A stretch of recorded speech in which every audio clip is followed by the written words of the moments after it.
want to do is do it. Big girls, big girls. Hey. Well, I don't know about you lot, but I'm getting frigging bored of this view. I want to see this somewhere else. And hopefully we can make that happen. So, it's Friday. And my main man, Carlos, is back again. Third time. Third time's the charm, eh? That's it. It's happening. We're not using luck, because it's just going to get done. So, gear cables are out of the way. Fuel system's out of the way. Gearbox is drained of oil. We had a bit of an issue getting the bottom ball joints off. And it seemed they just wanted to pop through the knuckles. So we might need to go and have them looked at and repressed again, because I'm not 100% happy about it. But we're getting pretty much ready to drop the motor. So what we're actually going to do, we're going to try this method.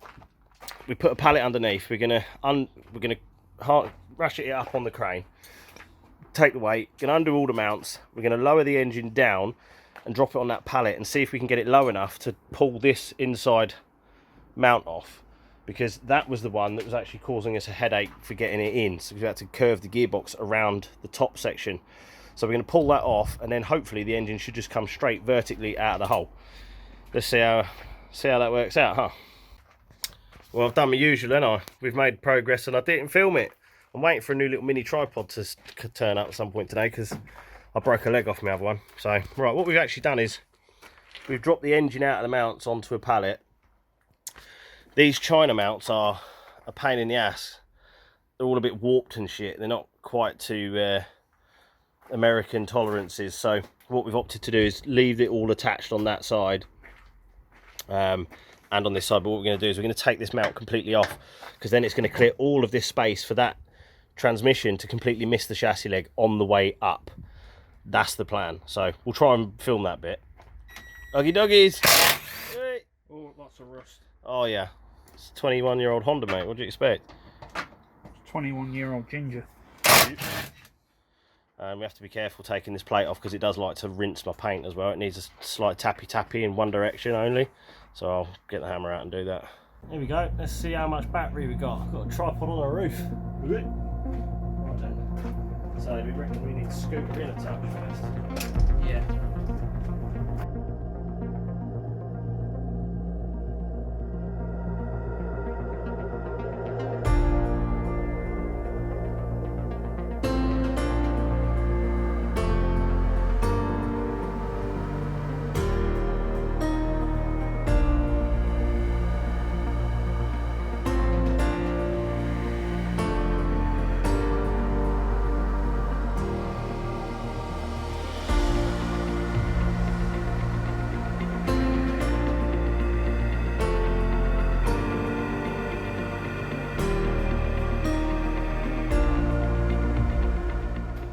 Yeah.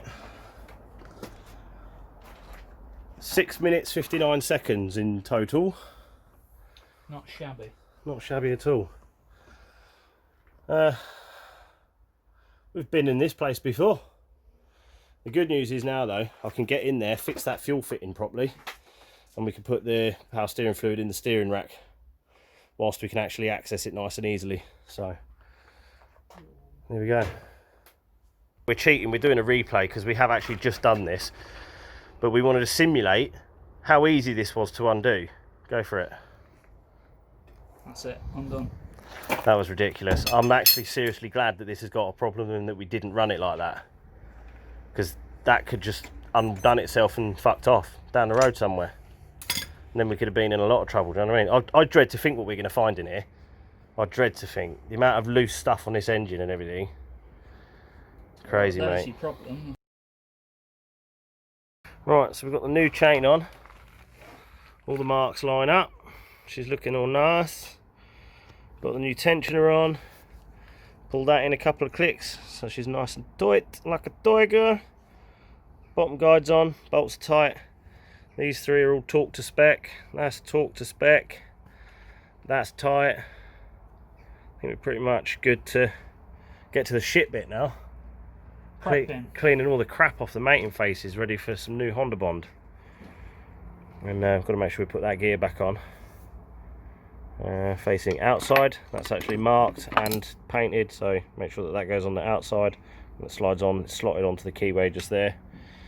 So you can't really get that wrong, to be honest. although I'm sure people have in the past. So we're going to stuff a load of rags in there so that when we're cleaning all this off, we don't just drop random bits of RTV into the oil pan sump. Yay, good fun.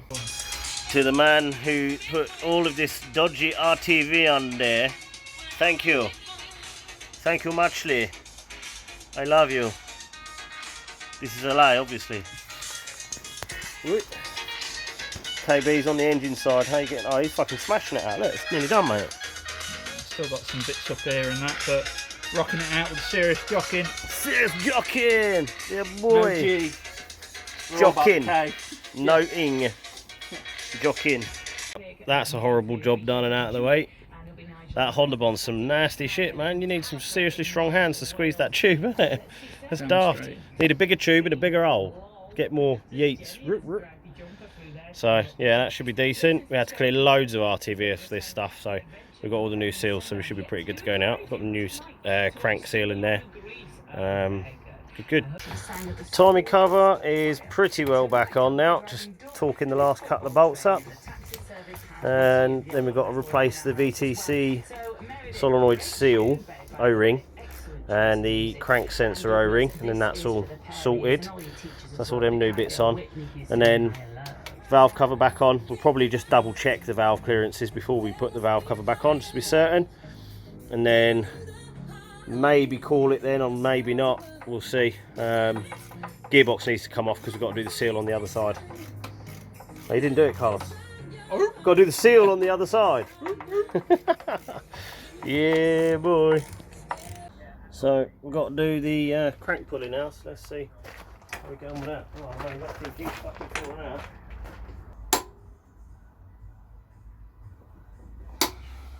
It's to spec. I can't get the more on it, so.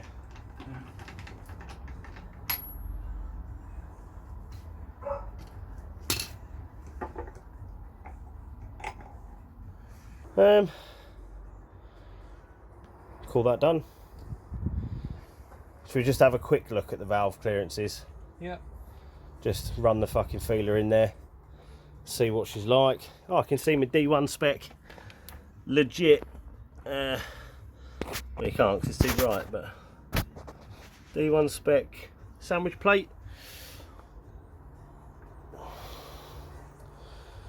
Well, the timing can't be wrong now, can it?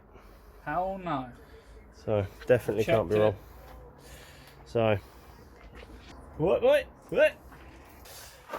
So that's the timing done. That now can't be wrong. So we've double checked, triple checked, quadruple checked. We are certain that that is now timed correctly. Just going to double check the valve clearances, as I said. So a couple of little seals to sort out, and then get it back in the car tomorrow. Right, so we've pretty much got the motor back together now. Timing cover's all on. We've had a new O-ring in the VTC solenoid, new O-ring in the crank sensor, new seal around the new cranks pulley seal. We're all back together. I've just got to clean some crust out of that hole in the water for the water neck there for that little dude. Get that back in there, and then that's pretty much everything on this end of the engine done. Then tomorrow morning we're just going to whip the gearbox off, do the rear main seal, put the gearbox back on, then the engine can be hoisted off back into the car. So yeah, pretty good progress. Hopefully, we redid the valve timing. I didn't record anything, but we redone all the valve timing, and there was a couple on the inlet side that were a lot tighter than what I think they should have been. So there is a possibility that one of the valves was hanging open from the just from being too tight on the valve clearance. So fingers crossed with a couple of mildly tight valves. Fingers crossed with a couple of mildly tight valves and the timing that was out by half a tooth, then I'm hoping that that should be good to go. So we'll find out. Hopefully this time tomorrow we should have an engine that is at least in the hole, and if not running. So we'll see where we go. Cool. Good morning. We had to do some serious tidying up to ram all this lot in the garage overnight. So let's get cracking. More to do. Gearbox off. Boshty.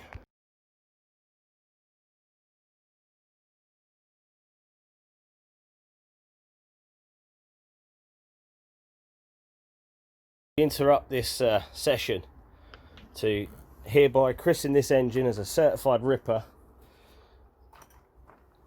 and we've got some genuine Mexico. There's been a lot of these consumed during the process of what has been a ball ache, so we hope, we pray to the gods of all things good, that when you wear this little Corona cap, you, my friend, are going to start, and you are going to behave, and you are going to be a certified Corona extra ripper. Yeah, boy. There we go. We've done the ceremony. Fingers crossed this all works out. So in other news, I've just re-cleaned all the seal and the mating face for this water pipe connection, so it was all crusty. So that's all good. And we are now just working on replacing the rear main seal. Carlos has already pulled the old one out whilst I was doing that on the other side. So we're just going to get the new seal to go in the hole. No leaky. And we should be good. Make it happenings. In steady progress now. Seal's done. Flywheel and clutch is now back on. Everything was all torqued to spec. So we've now just got to bung the gearbox back on. Put all them bolts back in. And then we're pretty much at the point we were when we dropped it on the pallet yesterday. And it's back in. Ready to go back in the hole. Sick. Yeah, boy. Nothing's a quick job. Just cleaning the flywheel bolts takes like probably half an hour to clean all the old Loctite out and whatever.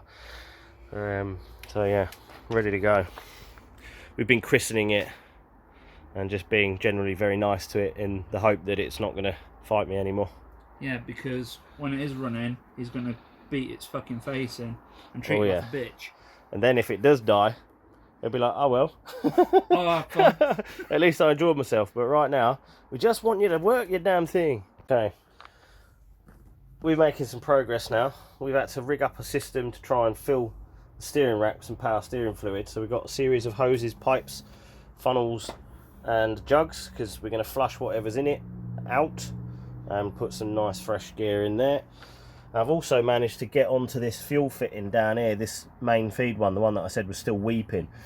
Now when I got this side and I could get a bit of purchase on the spanners, I actually managed to reduce the gap between the nut and the collar by quite a bit, and it's now actually tight. So fingers crossed that solves that issue. So this could be a laugh. We're going to try and fill this friggin' power steering thing from here. So let's see if we can get the camera set up. I'm not sure how much for this we'll see, but let's go for it then, KB. Let's get on it. Alright. Let's get the lid off my gear first. Oh, the gear? No idea. Right, okay. So let's just see if we actually get any leaks first. Oh, we've got bubbles. Right. So you just need to go in the car and cycle the steering left to right. Oh, we're leaking out the fucking fitting.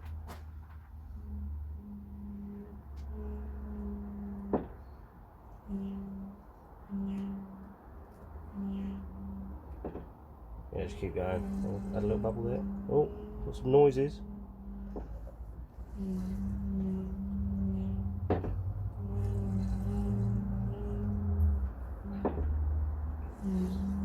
I can hear it sloshing around.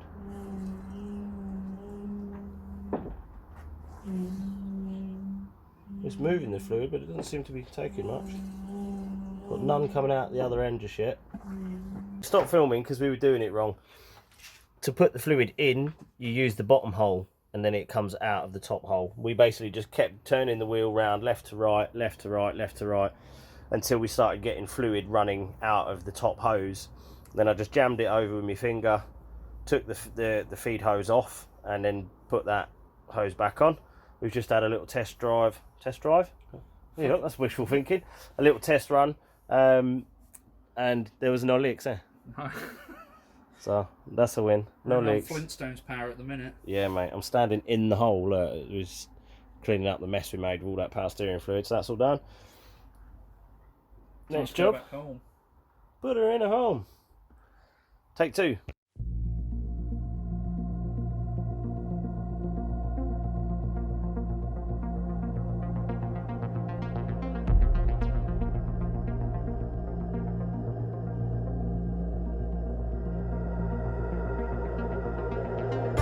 I had a phone call, we had to stop the thing and we had to put some wood under the crane because we didn't want to go up the gravel. So, right, here we go.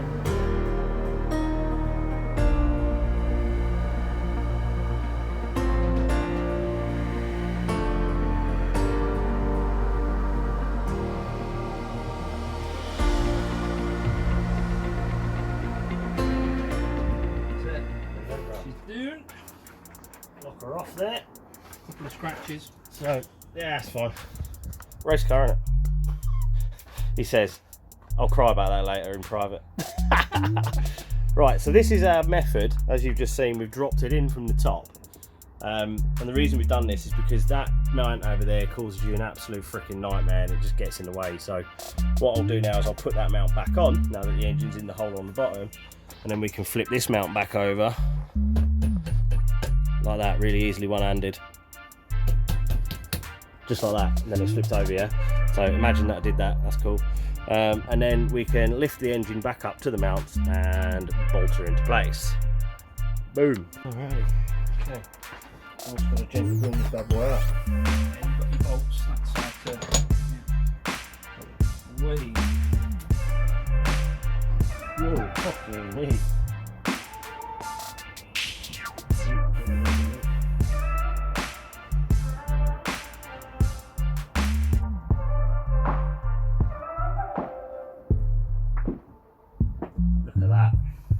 Straight up through that. Right, gently does it now. Gently, gently, gently. Gently, gently.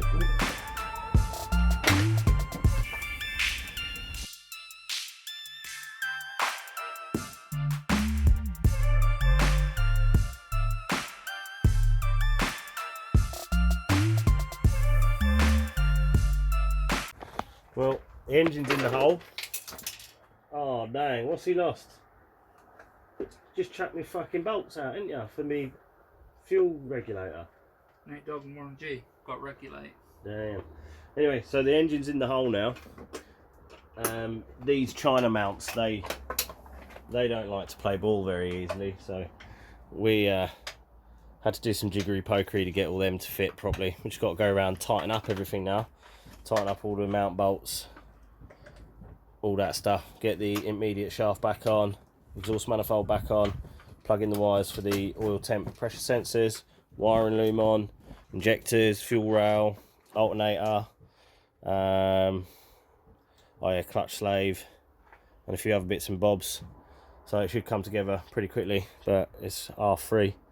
I don't know if we'll be bothered to get it all done today. Probably get it to a point where we're ready to just come out and have a go starting it tomorrow and see where we're at. So yeah boy, that's a bit of work done, engine out and all that work done and back in the hole, so good news. So it's Sunday morning and we are back messing around with this damn car. We are hemorrhaging days like nobody's business on this, but we're making some progress and we are sorting out the wire routing for the conversion harness and the oil temp and pressure sensors. So I've just wired them in. They go in over the top of the fuse box and out the car, so keeping all the pedal area completely free, and that's going to go down around there and that'll all get cable tied in. We just got to run a couple of sensor wires from here. Powers are all done. We just got to figure out which wires from the AEM, which I've taped up just there, got to figure out which ones of those need to go to the ECU and then plug in the other harness for that, which I did bring in, did I put that somewhere? Oh, I picked the fucker up. Oh yeah, there it is. So that needs plugging in because obviously that goes to the gauge and then that one goes to the wideband sensor itself. So bought that in because once we've plumbed it all in and put the dashboard back together, it's not a 2-minute job to pull it all back out because it's like screws hiding in all sorts of stupid places. But let's get all this interior tidied up, and then we've got 1 or 2 little jobs to do in there, and then we can put the key in there. Fingers crossed, hope for the best. So we failed on that one because we didn't have the wire plugged in. So we're going to give it another go now, see if we can get fuel pressure.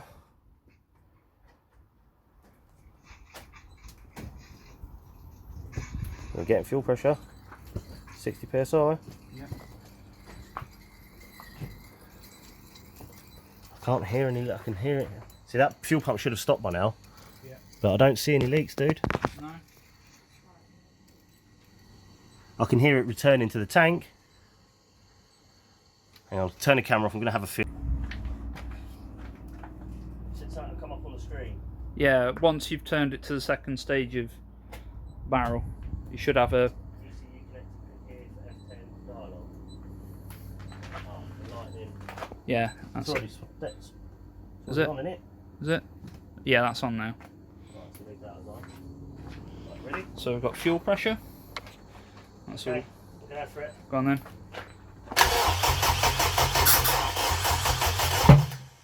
It's backfiring out the back end now. That's good. Right, 3, 2, 1, firing. Yeah.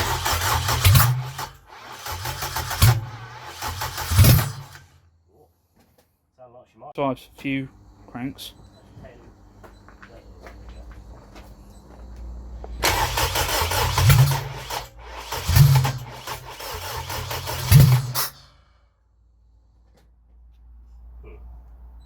We've had to pause proceedings a little bit because we had an issue with flames out the exhaust without the megaphone section attached. We had just literally the open 4 pipes there, and they were still a little bit close for comfort to the firewall, to the bulkhead.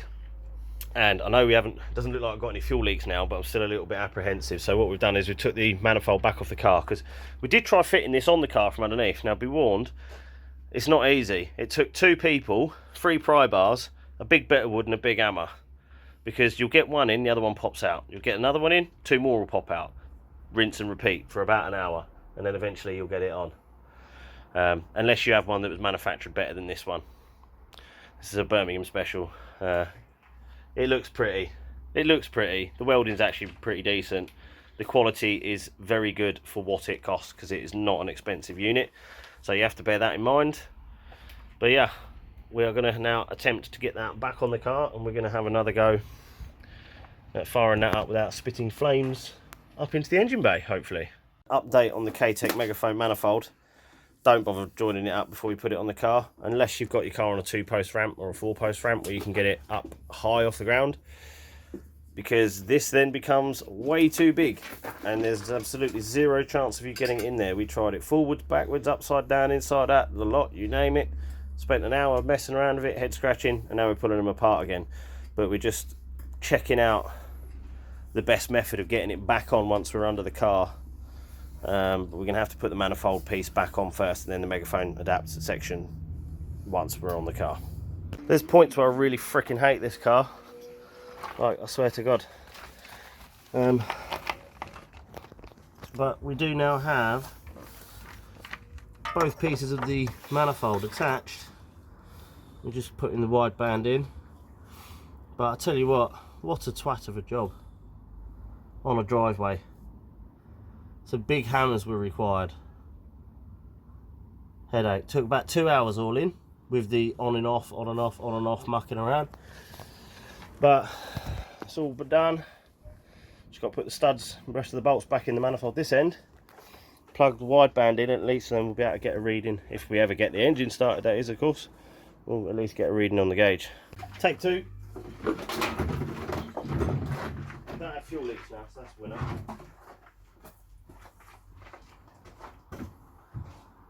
Right, should we just go for it? Yeah.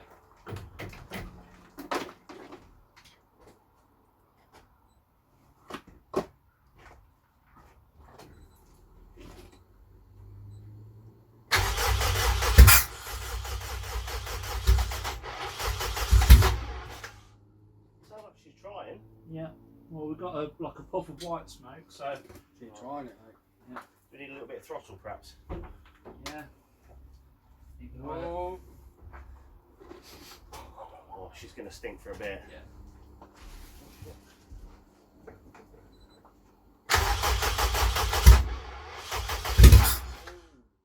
Starting to sound better, isn't it? Yeah.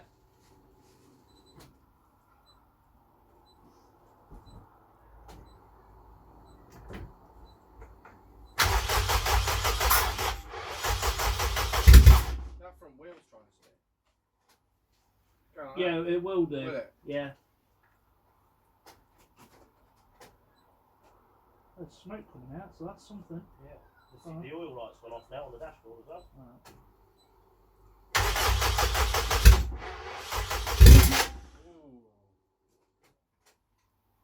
Just keep cranking, or does it just stop after it? Like, I don't know, it's me probably being a bit scared. Alright, no, just keep cranking it.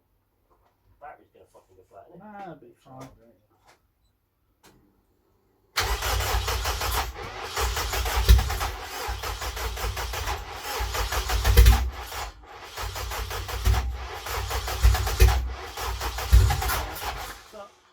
Yeah, there's plenty of fuel in there. Something else making it not want to fire though. Could be So injectors at this point. Now what we'll do is we'll pull the plugs. And check them out now. Yeah. Okay. Well, that's the most progress we've had. We've not had fire. We've not had fuel pissing everywhere. Yeah, it's just 1 second away from going. It's got fuel pressure now. It's Oil reading pressure. oil pressure. Yeah. I said like 120, but Yeah, no, that's normal. yeah. But so normal cranking oil pressure be high. Yeah, they generally read quite inaccurate, these cheap sensors and that. But once you've like cranked it over and you've got the car running and that, you sort of like get a rough idea. When it's idle, it should be about 40, and when you're cruising along, it should be like sort of 80. Yeah.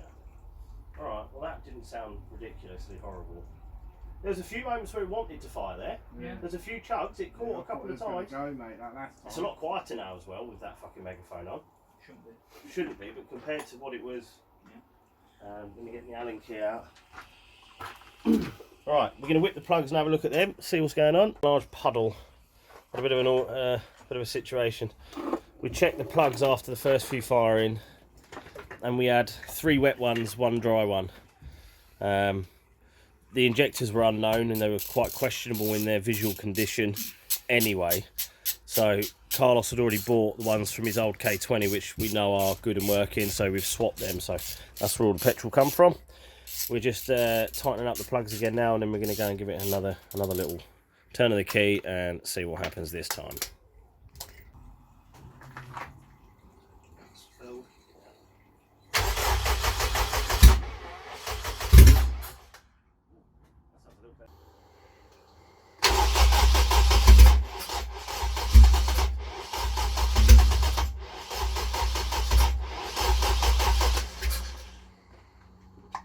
Hold on, one of the coil packs had jumped up a little, yeah.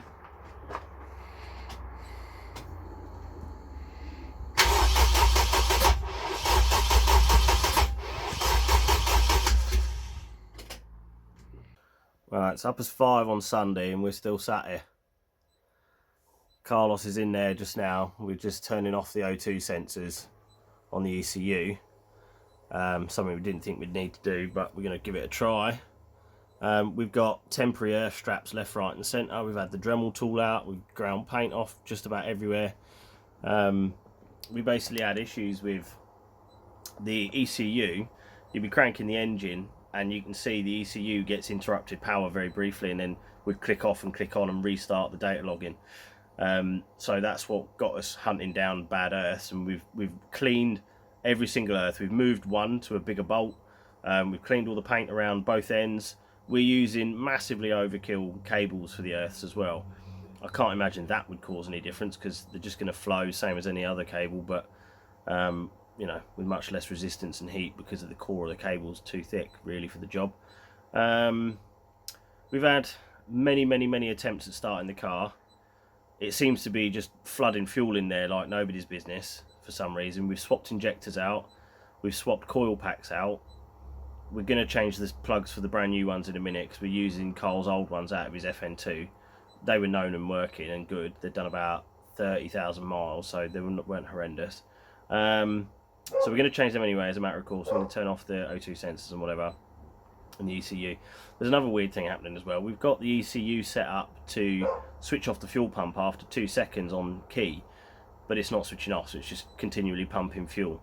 And because it's a return system, it just keeps cycling the fuel through the line and down back into the tank or whatever. Probably won't hurt it, will it? Fuel pumps are designed to run permanently. So yeah, here we are. It's fighting us. We had a mega fight with the exhaust. We haven't done a lot of filming this afternoon because we've been fighting one battle after another, but the exhaust was a nightmare. But it's better now, because if it does backfire, it backfires it right out halfway down the car, almost out the back of the megaphone, instead of at the face of the firewall just there on the bulkhead. So yeah, a little bit disappointed, if I'm honest, but we have progressed. We've had the car fired up twice. It revved once, and it doesn't sound like there's anything knocking in that very brief moment it did run, but there is obviously still something quite wrong. So thing is, I've not done a K-swap before. I'm not a professional mechanic.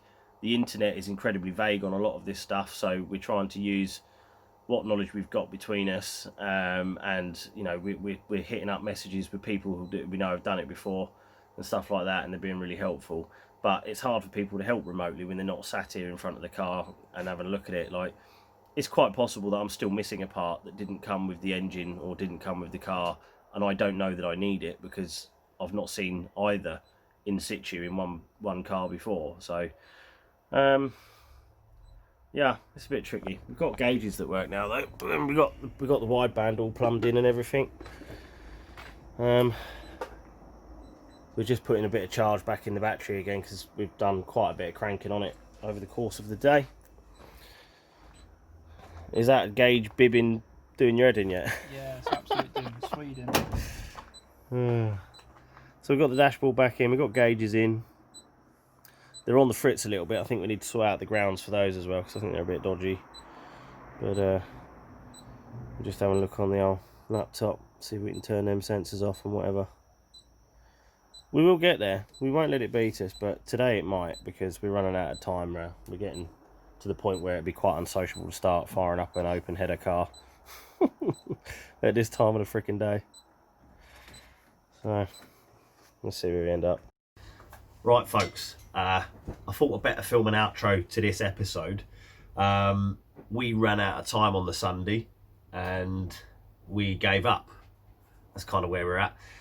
A few things to sort out. We've still got issues with the car wiring on the harness. Looks like someone's mucked about with the ECU connector that's on the car harness, because the A plug, the 32 pin plug, is wired up like an alien. There's no drawing in the world that I've been able to find that can tell me the correct, well, I can find the correct orientation of all of the wires and colours and pin locations, etc. But what I can't find is anything that matches what's in that car. It's entirely different. Nothing matches it at all. So I'm going to wait for another clear weekend, and I'm going to have a look at that, see if we can pull out the correct wire colours for the management light and for the RPM signal. We're going to do proper legit connections for the fuel pump. We're going to ground everything properly. We've already ground all the engine now. That's all sorted and done. What else we've got to do? That's basically it. We're just going to tidy up the wiring and then see if we can get it to crank over again. Might be something to do with spark, might be something to do with fuel. Doing a bit of reading. The fuel mix could be wrong, although I find that hard to believe because we're just running an EP3 base map with the O2 sensors switched off. So it should basically just turn the key and go, but for whatever reason it's not. So need to find more time, do more research, do more reading, figure more stuff out, and then have another crack at it basically. So I'm sorry you didn't get to see it run this time. I'm guarantee you won't be as disappointed as I am, because this has been a long ass project. We're right there, we're so close now. This is going to be, and you guarantee it's going to be something really daft, really simple, just something I haven't seen yet. So we're going to get there. I'm going to beat this car if it kills me. Watch this space, we'll get it done.